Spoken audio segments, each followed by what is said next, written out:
कि हे इंसान, ये मानव जन्म बार बार नहीं मिलेगा। अगर ये जन्म मिल गया तो आप गुरु की भक्ति करना। अगर गुरु की भक्ति जीव करने लगते हैं तब तो जन्म मरण की पीड़ा से छुटकारा मिल जाता है। अगर गुरु की भक्ति जीव न कर पावे तो ये जीवात्मा नरकों 84 से बच नहीं पाती।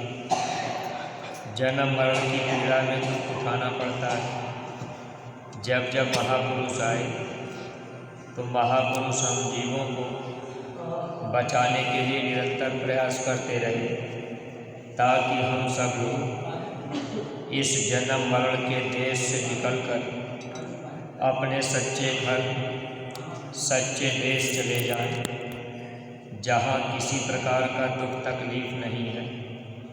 लेकिन प्रेमी भाई बहनों, ऐसे देश में हम आप रहते हैं जिस देश में हम लोगों से बराबर कर्म बनता रहता है। दुनिया में एक भी कदम अगर हम आप बाहर निकालेंगे तो कुछ न कुछ कर्म जरूर बन जाता है।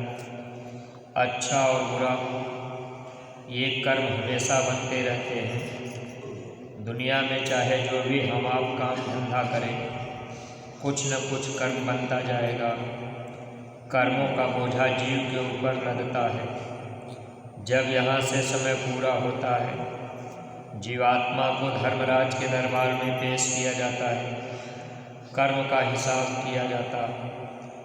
अगर हम आप कर्मों के बोझ से दबे रह गए तो जीव यहाँ से जा नहीं सकता। स्वामी जी महाराज हम जीवों को इस रास्ते पर इसलिए लगाए ताकि हम लोगों के कर्म भार हल्के होते जाएं।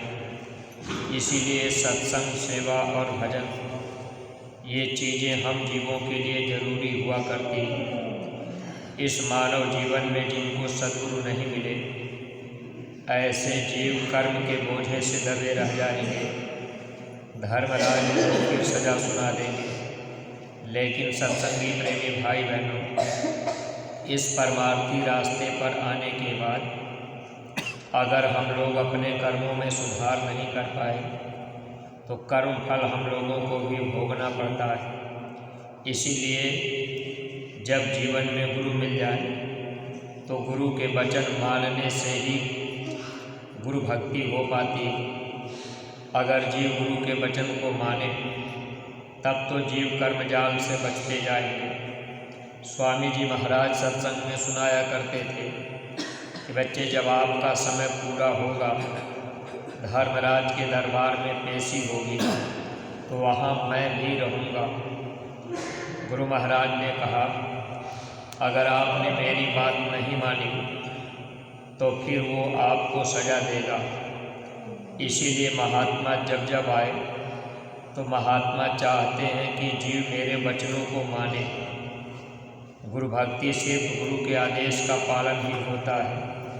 अगर हम आप गुरु के वचन को नहीं माने तो फिर इसकी सज़ा हम जीवों को भोगनी पड़ेगी। अच्छा क्या है, बुरा क्या है, इसका ज्ञान महात्मा हम जीवों को कराते हैं। अगर हम आप ये सोचें कि भाई हम अच्छा बुरा जो भी कर्म कर रहे कोई नहीं देख रहा, तो यही हमारी आपकी अज्ञानता है। हम आप चाहे जो भी कर्म करते हैं, हर कर्म हमारे आपके लिखे जाते हैं। अब वो परमात्मा मालिक हमेशा देखते भी रहते हैं।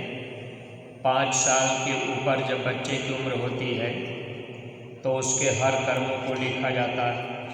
अब वो चाहे निंदा करे, व्यभिचार करे, हिंसा करे, उसकी सज़ा जीव को भोगनी पड़ती है। कोई जीव ऐसे होते हैं जिनके अंदर पहले से ही भाव रहता है कि हम बुरा काम करेंगे तो भगवान देख रहे, इसकी सज़ा दी जाएगी। कोई जीव ऐसे होते हैं, कह देते हैं कि भगवान कुछ नहीं होते, वो जानते नहीं, देखते नहीं। लेकिन प्रेमी भाई बहनों, महात्मा जब मिलते हैं तो महात्मा ही परमात्मा को पाने का रास्ता बताते हैं। वैसे हम आप गीता, रामायण, कुरान, बाइबिल पढ़ते हैं। हालांकि ये किताबें इसीलिए महापुरुषों ने छोड़ दी आज घर घर में लोग गीता रामायण रखते हैं।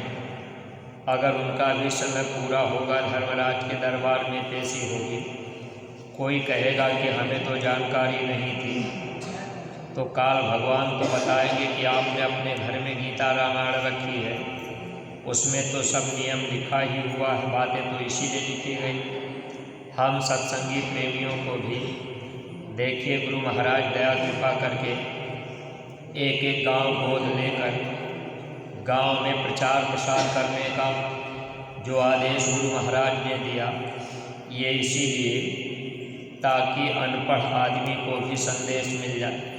मान लीजिए पढ़ा लिखा आदमी गीता रामायण पढ़ लेगा, लेकिन अनपढ़ आदमी को समझाने बताने के लिए हम प्रेमी भाई बहनों को उनके घरों तक पहुंचना है, इसीलिए जाकिर भी पहनाई गई। मान लीजिए कोई आदमी कान का बहरा हो, अगर वो गुरु का संदेश न सुन पावे, अगर वो अपनी आंखों से देखता होगा, तो जाकिर पे लिखा हुआ संदेश को पढ़ ही लेगा। गुरु महाराज की एक भी वाणी सिर्फ शाकाहारी होना, अगर ये एक वचन जीव मान लेते हैं तो ऐसे जीव को महात्मा बचा लेते हैं। और गुरु महाराज ये बात कहा करते थे कि अगर आप एक बार जय गुरुदेव बोल दोगे तो मैं नाम गंगा में स्नान करा दूँगा। देखिए सत्संगी प्रेमी भाई बहनों, एक एक गांव गोद लेकर के प्रचार करने का बहुत बड़ा रहस्य और बहुत बड़ा इसका परमार्थी फल है, लेकिन हम लोग इस पर विचार नहीं कर पाते। अगर हम लोग अपनी अपनी जिम्मेदारियों को निभावें, एक एक गांव को गोद लेकर के प्रचार करने लग जाएं, तो गांव में बच्चा बच्चा भी जय गुरुदेव नाम जान लेगा। अगर वो भी जय गुरुदेव नाम बोल दिया तो महापुरुष ऐसे जीवों को भी नाम गंगा में स्नान करा देंगे। लेकिन अगर हम लोग अपने गुरु महाराज की वचन पाड़ियों को नहीं मान पाए, गांव गोद नहीं ले पाए, प्रचार प्रसार नहीं कर पाए, तो कर्मों का फल तो भोगना ही पड़ेगा। धर्मराज के दरबार में जब पेशी होगी, हम लोगों से भी काल भगवान पूछ लेंगे, गुरु महाराज भी तो वहाँ मौजूद रहेंगे कि ये जीव गांव गोद नहीं लिया, इसने प्रचार नहीं किया, इसने आपकी बात को नहीं माना। गुरु महाराज वहाँ मौजूद रहेंगे, क्योंकि ये काल भगवान ने महापुरुष के सामने एक शर्त रखा है कि जो जीव आपकी बात मानेंगे आप उनको अपने निज धाम ले जाएंगे। मान लीजिए हम आप धर्मराज के दरबार में हाजिर हुए, काल भगवान ने कह दिया कि ये जीव आपकी बात नहीं माना, इसने गांव गोद नहीं लिया, इसने प्रचार नहीं किया। परमार्थी प्रेमी भाई बहनों, फिर हम आप वहाँ क्या कर पाएंगे। गुरु महाराज इसीलिए ये बात कहे थे कि बच्चे अगर तुम मेरी बात नहीं मानोगे तो वहाँ हिसाब होगा, तो मैं भी रहूँगा, फिर मैं चुप हो जाऊँगा, फिर वो काल सजा दे देगा। इसलिए सत्संगी प्रेमी भाई बहनों, गुरु का वचन मानना यही हम लोगों के लिए परमार्थ के रास्ते पर तरक्की करता है।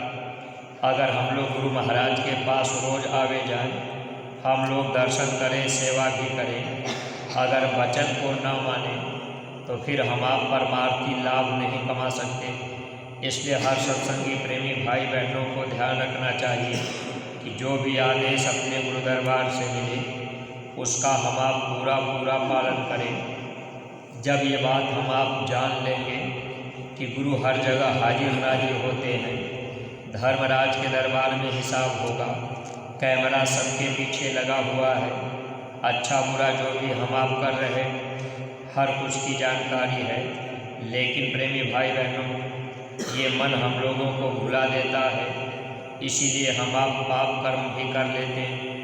एक बार एक महात्मा जी के पास दो आदमी गए, यही इच्छा लेकर के गए कि महाराज हमको नाम दान दे दीजिए। जब महात्मा जी ने देखा कि एक जीव तो इसमें नाम पाने का अधिकारी है और एक जीव नाम पाने का अधिकारी नहीं है, दोनों साथ में गए कि हमको नाम दान मिल जाए।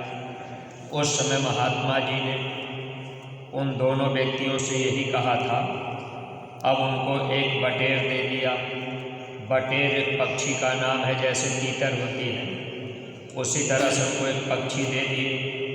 महात्मा जी ने कहा इसको ले जाओ, जहाँ कोई न देखे वहाँ इसकी गर्दन मुँह में तोड़ देना, यानी इसको मार देना, लेकिन ऐसी जगह मारना जहाँ कोई न देखे। एक व्यक्ति उस बटेर को लिया और थोड़ी ही दूर जाकर के पेड़ के आड़ में होकर तुरंत उसकी गर्दन मड़ोड़ दिया। अब वो वापस आ गया। दूसरा व्यक्ति बटेर लेकर के गया। अब वो एकदम उजाड़ जहाँ कोई नहीं था वहाँ पहुँचा। जब उसकी गर्दन मुड़ेड़ने के लिए सोच रहा तो आज वो बटेर उसकी तरफ देख रही थी। वो व्यक्ति बटेर की तरफ देख रहा, फिर उसने उसकी गर्दन नहीं मुड़ी। वो वापस लौट के आया।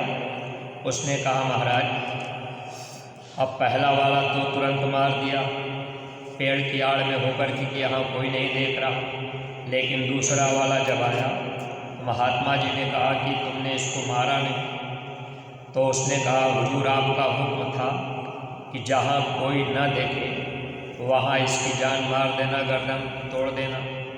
तो हुजूर जब मैं इसकी तरफ देखता था, ये मेरी तरफ देख रहा, तो वहाँ तो हम दो लोग हो गए। आपने कहा था ऐसी जगह मारना जहाँ कोई न देखे, तीसरे परमात्मा भी देख रहे, इसलिए मैंने इसकी गर्दन नहीं मोड़ी। महात्मा जी ने कहा तुम नाम पाने के अधिकारी हो, और दूसरे को कहा तुम चले जाओ। परमार्थी प्रेमी भाई बहनों, परमात्मा हर जगह हाजिर नाजिर होते हैं, सद्गुरु भी हर जगह हाजिर नाजिर होते हैं। लेकिन देखिए, अगर हम लोगों के अंदर ऐसा भय पैदा हो जाए कि सद्गुरु हर जगह हाजिर हैं, तो हम लोग भी बुराइयों से, पाप कर्मों से बचने लगेंगे और गुरु आदेश का पालन करने में थोड़ा बहुत मन हम लोगों का लगने लगेगा। लेकिन जब भी हम आप कभी सत्संग में आते हैं, सत्संग के वचनों को थोड़ा बहुत सुनते हैं, फिर हम आप वापस अपने अपने घरों को गए, गुरु महाराज के वचनों को हम आप भूल जाते हैं। देखिए, आज ही ऐसे समय में बहुत से सत्संगी प्रेमी भाई बहन गुरु महाराज की वचनबाणियों की तरफ ध्यान नहीं दे पाते। जैसे गांव गोद लेना इस समय मुख्य विषय हम प्रेमियों के लिए है।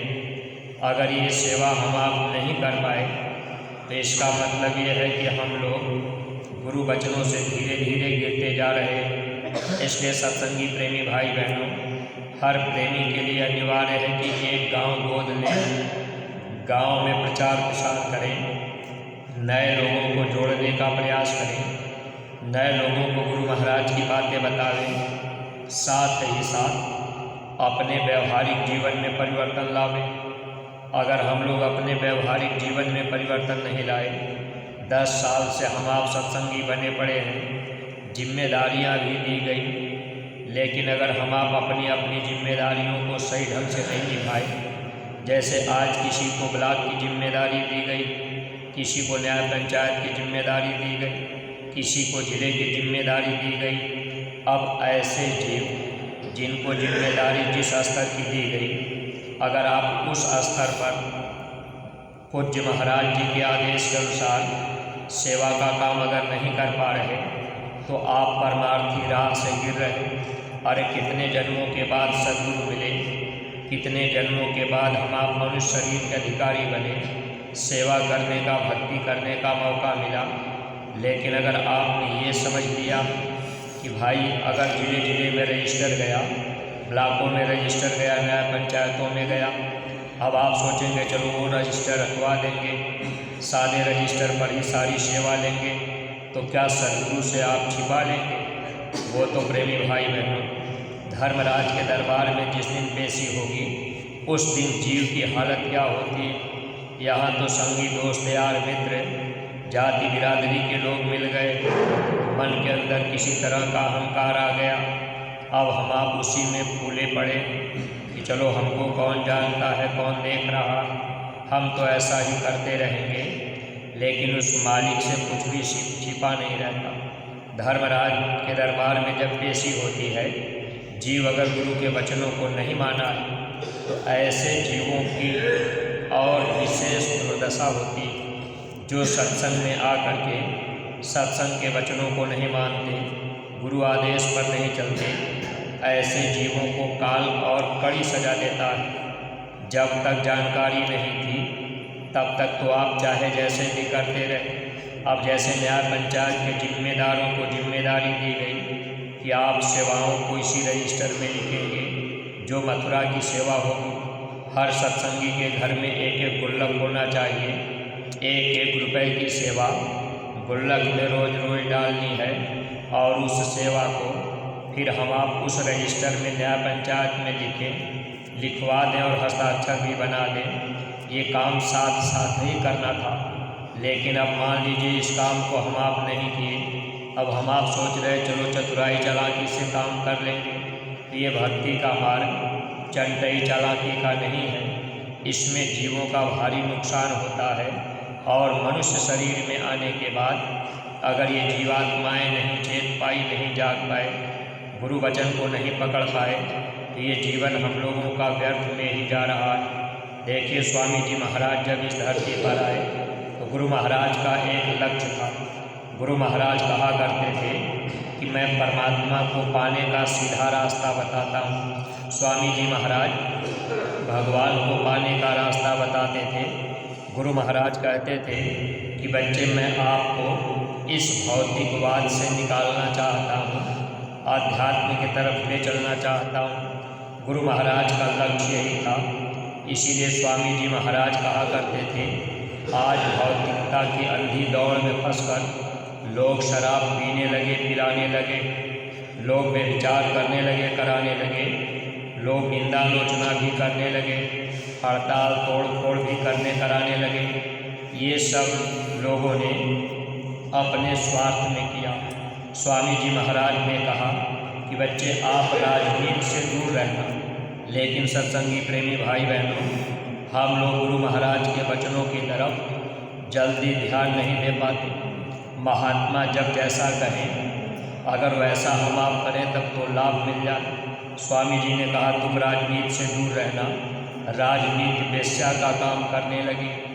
वेश्या के पास अगर कोई व्यक्ति जाता है, जब तक पैसा देगा तब तक प्यार रहेगा, वरना वेश्या जूता उठा के मारती है। ठीक यही चीज़ राजनीति की है। लेकिन आज हम सत्संगी प्रेमी भाई बहन अगर अपने को भौतिकता से निकाल कर गुरु महाराज की बातों को हम आप मानते तो हम आप सीधे सीधे भौतिकवाद से हट कर के अध्यात्मवाद की तरफ चलते, अपना एक निशाना रखते कि भाई हमें सेवा करना, भक्ति करना और हमें प्रचार प्रसार करना है। तो जैसे हम आप अपने को बचा लेंगे तभी तो लाभ मिलेगा। गुरु महाराज एक बार अहमदाबाद में गए, गुजरात में। स्वामी जी महाराज वहाँ जनता के बीच सत्संग करते करते कहने लगे, वहाँ की जनता रो रही थी, महाराज 4 साल से सूखा पड़ा है, अनाज नहीं मिल रहा, पीने को पानी नहीं मिल रहा, अभी ऐसी हालत है तो आगे क्या होगा। लोगों ने कहा कि महाराज हम लोग शाकाहारी भी हैं। अब गुजरात की ज़्यादा लोग शाकाहारी हैं। स्वामी जी महाराज से लोग रो रहे कि महाराज हम लोग शाकाहारी हैं, फिर हमारे ऊपर ऐसे कर, ऐसी सज़ा हमको क्यों मिल रही, कुदरत हमसे नाराज़ क्यों। तब स्वामी जी महाराज ने कहा कि ठीक है आप भले शाकाहारी हैं, लेकिन जिनको आपने MP MLA बनाया वे लोग कितने जीवों को मार काट रहे, कितनी शराब पी रहे, कितना वे विचार कर रहे। आपने बुद्धि दान उनको दिया, अपना मतदान दिया, तो जो कर्म उन्होंने किया वो कर्म आपके ऊपर बरस रहे। स्वामी जी महाराज ये बात वहाँ के लोगों को समझाए और गुरु महाराज ने एक बार कहा, ऐ बच्चे अगर तुम मुझे अपना मन बुद्धि चित्त दे दो तो मैं आपको निर्मल कर दूँगा। अगर आज हम लोग अपना मन, अगर हम लोग अपनी बुद्धि को गुरु महाराज के हवाले कर देते तो आज हम सब लोग बुराइयों की तरफ न जाते और राजनीतिक माहौल में हम आप अपने को न डालते। हम लोग उधर से दूर रह करके अपना सीधा काम करते रहते। सत्संगी प्रेमी भाई बहनों, ये समय और मौका हम लोगों को मिला है गुरु महाराज की इस आध्यात्मिक क्रांति को जन जन तक पहुँचाने का। इसलिए एक एक गांव को गोद ले करके हम सब लोग ये प्रयास करें कि गुरु महाराज की बातें हम आप बतावें, गांव-गांव हम आप जाते, गांव में हम आप प्रचार प्रसार करते। अगर मान लीजिए हम आप ये सोचेंगे चलो भाई हम इस पार्टी से हो जाएंगे, इस पार्टी से हो जाएंगे। गुरु महाराज ने ये कहा था सबको मेरे झंडे के नीचे आना पड़ेगा। इसलिए हम आप ऐसे माहौल में अपने को शांत रख करके बस हम आप ये करते कि गांव-गांव प्रचार प्रसार का काम करते, लोगों को शाकाहारी सदाचारी बनाते। आज के इस व्यभिचार भरे वातावरण में और हिंसा का वातावरण बना हुआ है, ऐसे समय में अगर हम आप गांव की जनता को समझाने का प्रयास करते कि भाई अगर आज हम किसी को अपना मत देते हैं तो उसके द्वारा जितने शराब बांटे गए, जितने जीव की हिंसा की गई, वो सब हिंसा का पाप उसमें भागीदार बनना पड़ता है और यही कर्म हम जीवों को भोगना पड़ता है।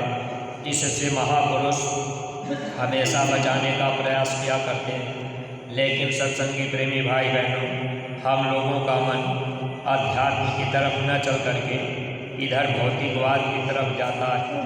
मन चाहता है कि जीव कर्मों के बोझ से दबे और हम सत्संगी प्रेमियों को चाहिए कि हम लोग उधर की तरफ से अपने को धीरे धीरे हटा लेते, क्योंकि जब हम इस देश से अपने देश जाना चाहेंगे तो उधर से प्रेम आपको तोड़ना ही पड़ेगा, उधर से मन को हटाना पड़ेगा। अगर मन उधर से नहीं हटा तो हम आप परमार्थी लाभ पूरा नहीं ले सकते। यही बात भगवान कृष्ण अर्जुन को समझाए कि अर्जुन अगर तुम अपने को पाना चाहते, जानना चाहते तो संसार का प्रेम आपको तोड़ना पड़ेगा। पाओगे अपना रूप, जग का प्रेम बंधन तोड़ दो। अब हम आप संसार के प्रेम में फंस करके, मोह में फंस करके, अब जाति बिरादरी में फंस करके अपना ही नुकसान करते हैं। चंद दिनों के लिए जीवन मिला, 4 दिनों के बाद फिर ये शरीर छूटेगा, अंधेरा हो। इसीलिए तो कहावत कही गई, 4 दिना की चांदनी फिर अंधेरी रात। अब ये जीवन 4 दिना के लिए ही मिला। बचपन, किशोरावस्था, जवानी और बुढ़ापा, यही 4 दिन। इसके बाद जो ही समय पूरा हुआ बिल्कुल अंधेरा ही रहेगा। यानी हम आप इस ज्ञानवान तन में आए हैं, फिर ये तन दोबारा नहीं मिलेगा। जब हम आप पशु पक्षी बने रहेंगे तो वहाँ अंधेरे में रहेंगे। मनुष्य शरीर ही एक ऐसा अवसर है जिसमें हम आप थोड़ा बहुत सद्गुरु की दया कृपा लेकर हम आप अपने ज्ञान को प्रकट कर सकते हैं और उस चीज़ को हम आप प्राप्त कर सकते हैं जिससे हम आप हमेशा के लिए सुखी और आज़ाद हो जाएं। तो ये दौलत भी हम लोगों को गुरु महाराज ने दे दी, रास्ता भी मिल गया, सेवा करने का अवसर भी मिल रहा। जो भी परमार्थी प्रेमी भाई बहन गुरु महाराज के इस पावन जन्मभूमि पर मौजूद हैं, देखिए अभी 4-6 दिन की जो सेवाएं हैं इसमें सब लोग लग करके जो भी समय मिल जाए, जो सेवाएं हैं उसमें सेवा कर लिया करें। अगर इधर उधर में अपना समय निकलेगा तो घर परिवार में तो कितना समय रहना पड़ता है। अब यहाँ हम आप 2-4-10 दिन के लिए आते हैं, इसमें भी हम आप समय से सेवाओं में हाजिर नहीं हो पाते। जबकि गुरु महाराज ये बात कहा करते थे कि अगर सेवा का पूरा लाभ लेना है तो पहले वैसे 3 घंटी बजती थी, पहली घंटी बज जाए तो आप जग जाइए, दूसरी घंटी में साधन भजन कर लीजिए, तीसरी घंटी लगी, सेवा की घंटी लगी तो तुरंत सेवा में हाजिर हो जाइए। लेकिन ये चीज़ हम लोगों के अंदर नहीं आ पाती और जब सेवा का समय ख़त्म हो जाए तब हमको आपको अपने अपने कमरे की तरफ जाना चाहिए। गुरु महाराज कहते थे अगर आप अंतिम समय तक सेवा करते, बीच में आप चले गए, मान लीजिए 1 घंटा समय है, आप सोचें कि चलो अब चले चलते हैं, थक गए, तो आपकी सेवा में कटौती हो गई। इसलिए उपस्थित रहना चाहिए और जब समय ख़त्म हो जाए सेवा का फिर हम आप चले जाएं तो पूरा लाभ हम प्रेमी भाई बहनों को मिलेगा। अगर यहाँ सेवा के बहाने आए और घूमने टहलने में बिता दिए तो ये समय हम लोगों का व्यर्थ में ही जा रहा है। मौका बार बार नहीं मिलता और हिसाब तो धर्मराज के दरबार में होगा ही। इसलिए लोक और परलोक दोनों बनाने के लिए थोड़ा अपने मन को इधर लगाना।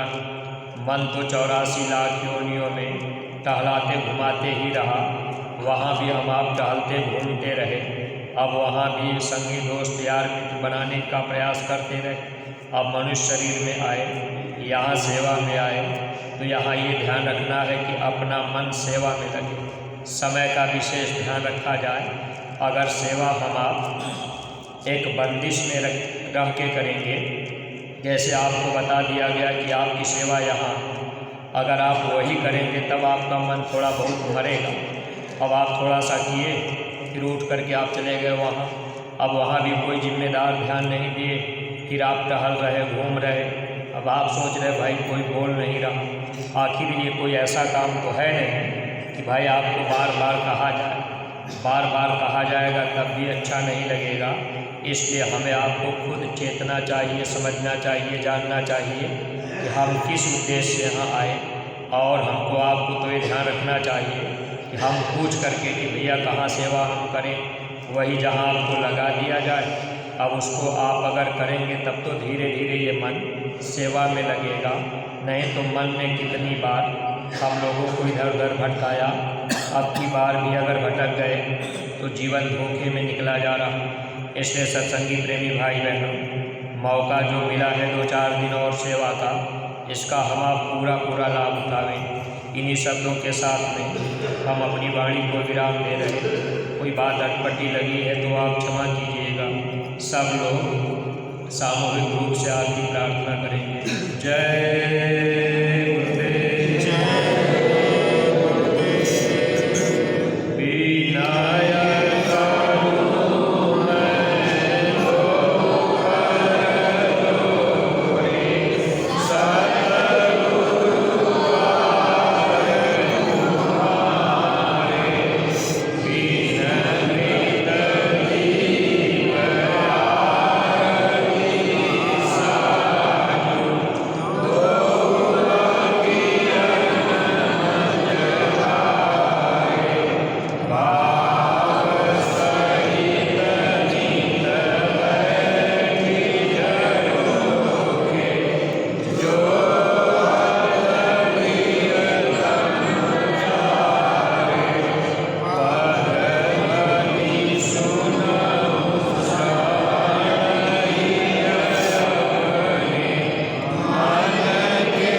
जय गुरुदेव नाम